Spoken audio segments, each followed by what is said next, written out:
जब कभी भी बड़ी बड़ी कंपनियां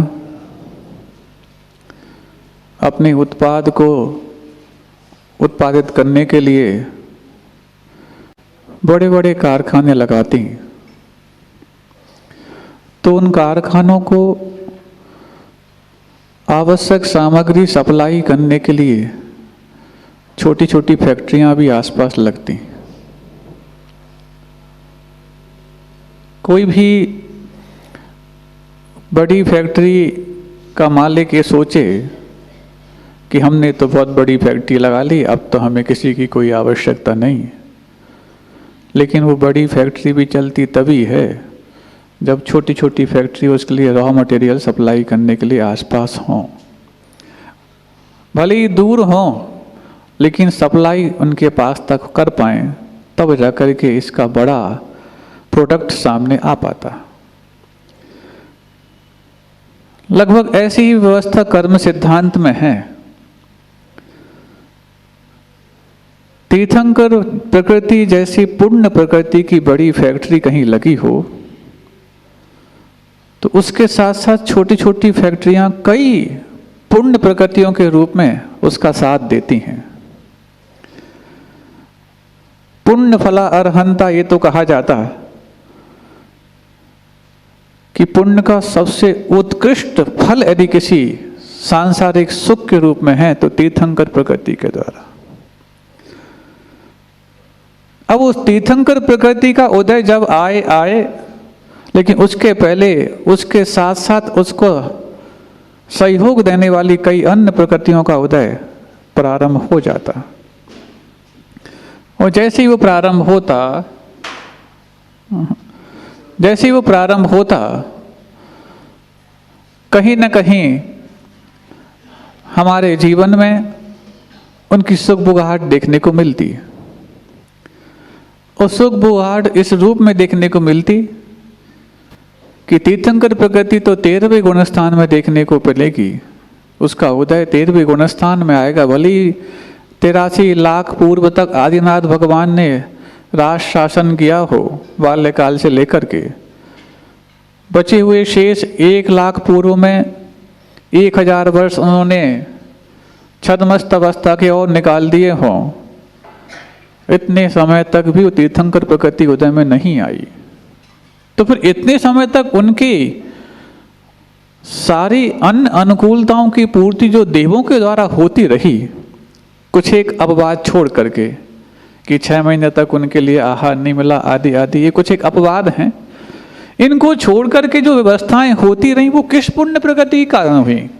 जब तीर्थंकर प्रकृति अभी उदय में आई नहीं है तो बाकी सब व्यवस्थाएं ये कैसे हो गई? अभी तो केवल ज्ञान हुआ नहीं, अभी तो समोसरण की रचना होना बाकी है, लेकिन उसके पहले व्यवस्थाएं कैसी? तो ठीक वैसे ही जब कोई बड़ी फैक्ट्री लगती है तो बड़ी फैक्ट्री जब काम करेगी उसके लिए छोटी मोटी फैक्ट्रियां लग जाती। बड़े बड़े जब महामार्ग बनते हैं, हाईवे बनते हैं, तो हाईवे के लिए रॉ मटेरियल सप्लाई करने के लिए कई सारे छोटे छोटे प्लांट्स भले ही 2-4 साल में काम करने के लिए लगाए गए हों, लेकिन लग जाते हैं। ऐसे लगते ऐसे परमानेंट लगे हों, चाहे वो क्रेशर प्लांट हो, चाहे वो डामर प्लांट हो। ठीक ऐसा ही है, तीर्थंकर प्रकृति जब उदय में आएगी उसके पहले रत्नों की वृष्टि, देवों का आवागमन, साथ ही साथ देवों के द्वारा उनके सारे संसाधनों की पूर्ति, भोजन, वस्त्र, आभूषण, संसाधन, सब कुछ देवों के द्वारा, और इतने समय पहले से। तो एक देवों को अपने पुण्य बढ़ाने का जरिया नहीं, उनका तो जरिया बनेगा ही बनेगा, लेकिन तीर्थंकरों के पुण्य का ये प्रताप है कि तीर्थंकर जैसी महामार्ग को प्राप्त करने के लिए छोटे छोटे कारखाने अपने आप काम करने लग जाते हैं। उसी बात को आज यहाँ पर चौथी कारिका में वादिराज मुनिराज यहाँ पर कहने जा रहे हैं। प्रागे वेह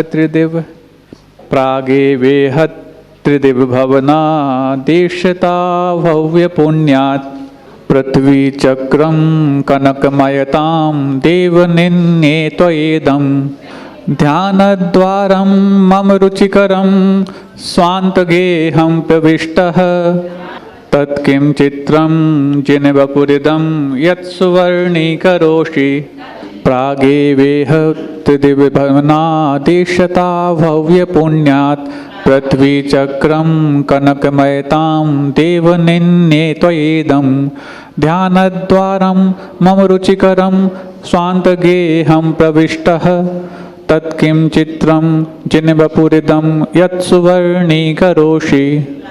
देखो यहाँ पर संबोधन सूचक शब्द जो दूसरी लाइन में है, देव, हे भगवान, हे देवादिदेव, प्रागेव इह, पहले से ही यहाँ पर क्या, त्रिदिव भवना, त्रिदिव बोलते हैं स्वर्गों के देवों के लिए, त्रिदिव भवनात्, स्वर्गों के देवताओं के द्वारा अथवा स्वर्गों से, इष्टता भव्य पुण्यात्, भव्य जीवों के पुण्य से, हाँ आपके पुण्य से नहीं, भव्य जीवों के पुण्य से, पृथ्वी चक्रम कनकमयताम देवनिन्ये त्वयेदं, ये पूरा का पूरा पृथ्वी मंडल कनकमयताम, कनक यानी कि स्वर्ण, स्वर्णमय हो जाता है, सोने का कलर जैसा हो जाता कि स्वर्णमय हो जाता, सिल्वर कलर की पॉलिश हो जाती कि सिल्वर हो जाता, क्यों सुनते हैं ये बाजू का जो सभागार पूरा रजतमय हो गया, सिल्वर पॉलिश करके, सिल्वर पॉलिश करके सिल्वरमय नहीं होगा, वो सिल्वरमय हो जाए तब तो रजतमयताम कहा जाएगा, ऐसी सोने की पॉलिश करके नहीं, वो स्वर्णमय हो जाता है, मयट प्रत्यय जो लगता है उस रूप होने में लगता है। ये जितने भी हेमार्जुन तपनीय वैडू रजत हेम मया, ये सूत्र आता है तत्वाद सूत्र में कि हेम यानी कि सोने के, अर्जुन यानी कि चांदी के, इस वर्ण वाले हैं ऐसा नहीं, हेमार्जुन तपनीय वैडू रजत हेम मया, मया जो कहा उस मय हो जाते हैं, मतलब सोने के हैं, वो चांदी के हैं, तपाए हुए सोने के हैं, बैडूरे के हैं, तब तो जाकर के मणि विचित्र पार्श्व परिमूल्य चा तुल्य विस्तारा ये सूत्र लागू होगा। सोने के हों तब तो उसमें मणियाँ शोभायमान होंगी, और यदि मिट्टी के हों ऊपर से पेंट कर दिया और मणि लगा दो, गरीबों की बात करते। देखो तो सही, तीन लोग के लोगों के लिए, तीन लोग के प्राणियों के लिए क्षोभ उत्पन्न करने वाली ऐसी प्रकृति है वो, सब बिल्कुल आश्चर्य, ऐसा आश्चर्य कोई ऐसा नहीं बचता जो आश्चर्य ना करे उनकी पुण्य प्रकृति के आगे। ये कैसा, ये कैसा, कहीं और दूसरी उपमा देखने को मिलती ही नहीं। तो ऐसी स्वर्णमय वो पृथ्वी हो गई।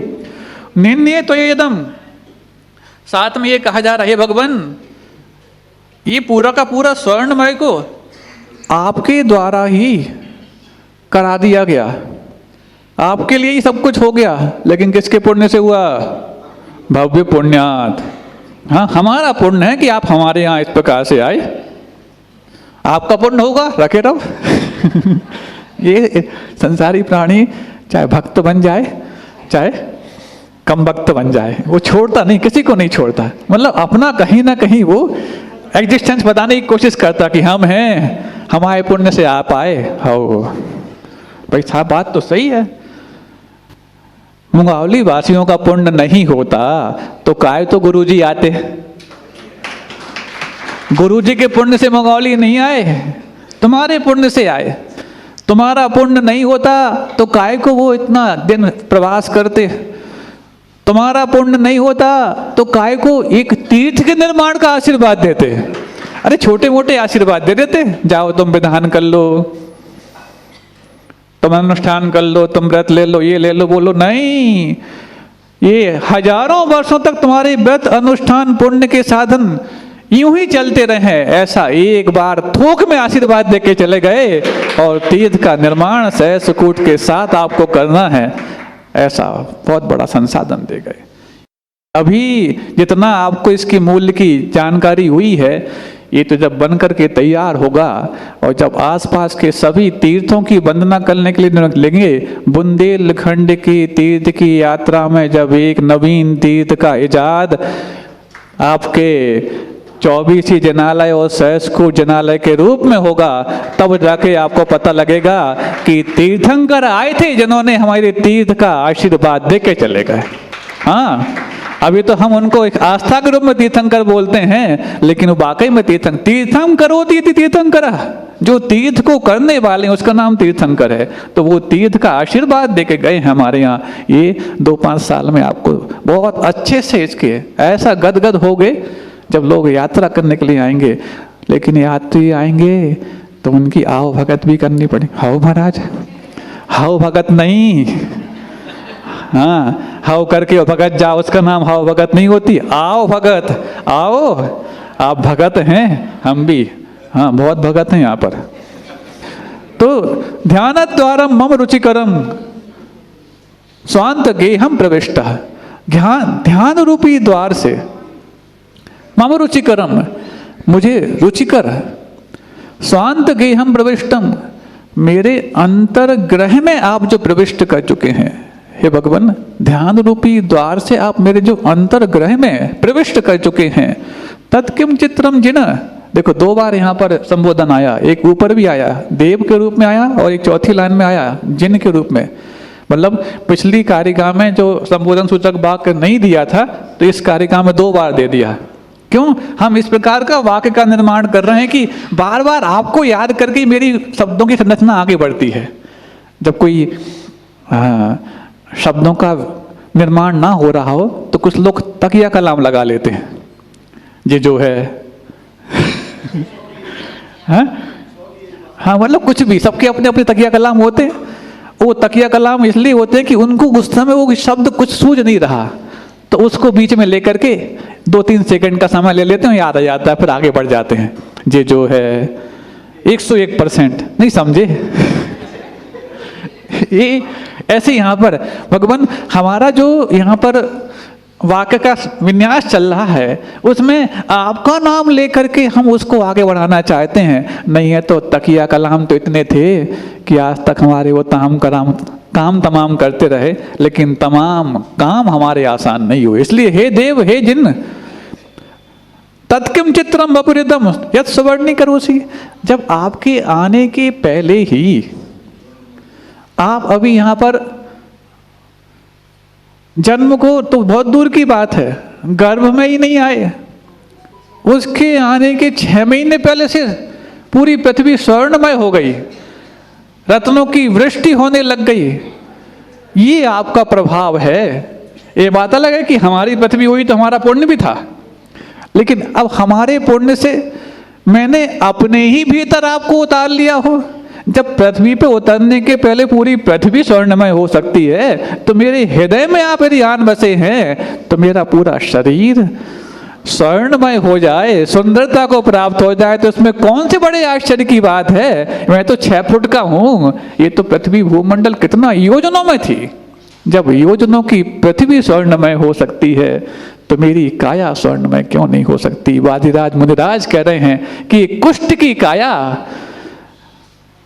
यूं ही कुष्ठ की नहीं है, क्योंकि इसमें विराजमान होने वाले जब हमारे इष्ट सारे कष्ट को हरेंगे तो दुनिया के लिए ये कारिका भी मिष्ट लगने लग जाएगी। ऐसी अद्भुत एक कारिका यहाँ पर कि विरागे वेद देव भवना देवता भव्य पुण्यात, पहले से ही जब स्वर्ग के देवताओं के माध्यम से भव्य जीवों के पुण्य से आपके आने के पूर्व भी सारी व्यवस्थाएं होने लग गई। हाँ, राष्ट्रपति आता हो तो एसपीजी पूरी आ जाती है, special protection guard, SPG force, प्रधानमंत्री आए, राष्ट्रपति आए, वो आते 1 घंटे आधा घंटे के लिए है, लेकिन 4-4 5-5 दिन से सब व्यवस्थाएं होने लग जाती हैं। क्यों? उनका यही तो वैभव है। तो तुम्हारी तो 4-5 दिन से सिर्फ गार्ड लगते हो, वहां पर तुम्हारे गार्ड तो ऐसे जो वेतन देकर के भी काम कर पाते नहीं कर पाते नहीं मालूम, लेकिन भगवान आपकी तो पूरी दुनिया गार्ड क्या, आप दुनिया के गॉड हैं और गार्ड हैं। वो तो आपके साथ आकर के अपने आप को कुछ हमने किया है ये सौभाग्य जता लेते हैं, नहीं है तो सौभाग्य आपका आना ही पर्याप्त हो जाता है। तो ऐसे ही मेरे इस काया को यदि आप स्वर्णमय बना दें, स्वर्णमय का मतलब निरोग बना लें, क्योंकि अभी तक रोगी थी उनकी काया। जैसे कल वो घटना बताई थी, क्यों आखिरकार उन्हें इस स्तोत्र की रचना करनी पड़ी? खुद की कष्ट दूर हो जाए इसलिए नहीं, इस जिन शासन पर जो आपत्ति आ गई कि राजा कहने लग गया है कि जैन साधु तो मलिन होते हैं, स्नान नहीं करते तो घृणित होते हैं, इस प्रकार के जो उसने वचन कह दिए हैं, और राजा के वचन तो प्रामाणिक माने जाते, पूरी प्रजा यदि जैन साधुओं से घृणा करने लग जाए तो इससे बड़ा और कौन सा जिन शासन पर उपसर्ग हो सकता है? उस उपसर्ग को दूर करने के लिए, इस कर्म द्वारा आए हुए उपसर्ग को दूर करने का उन्होंने भाव जगाया। नहीं ये तो सहन कर रहे थे, उपसर्ग वे दुर्भिक्षे जजम च निप्रतीकारे, उपसर्ग आ जाए, दुर्भिक्ष आ जाए, बुढ़ापा आ जाए जो प्रतिकार से रहित हो, अथवा रोग आ जाए, तो क्या करते? सल्लेखना को प्राप्त हो जाते हैं, सल्लेखना को। लेकिन सल्लेखना को प्राप्त करने के पहले ये मेरा उपसर्ग होता तो मैं सल्लेखना ले लेता, लेकिन ये तो जिन शासन पर उपसर्ग आया है उसको मैं कैसे सल्लेखना के लिए बात कर दूं? तो नहीं, इसका तो प्रतिकार संभव है तो करेंगे, निप्रतिकारे, प्रतिकार रहित यदि ये चीजें आ जाएं तब तो ठीक है, सल्लेखना ले लो, लेकिन जब प्रतिकार संभव है तो पहले प्रतिकार करो। तो प्रतिकार कैसे करें? एक ही मात्र साधन है कि इसको मैं अपनी काया को पहले ऐसा करके बता दूं कि ये तप तो ऐसा है जो जन्म, जरा और मृत्यु जैसे रोगों को ठीक कर सकता है, कुष्ठ रोग कौन सी बड़ी बात है। तो बस उन्होंने ये कह दिया कि पहले से ही भगवान आपके आने के 6 महीने पहले से पूरी पृथ्वी स्वर्णमय हो गई, रत्नमय हो गई, और आपके आने के पहले ये भाव था।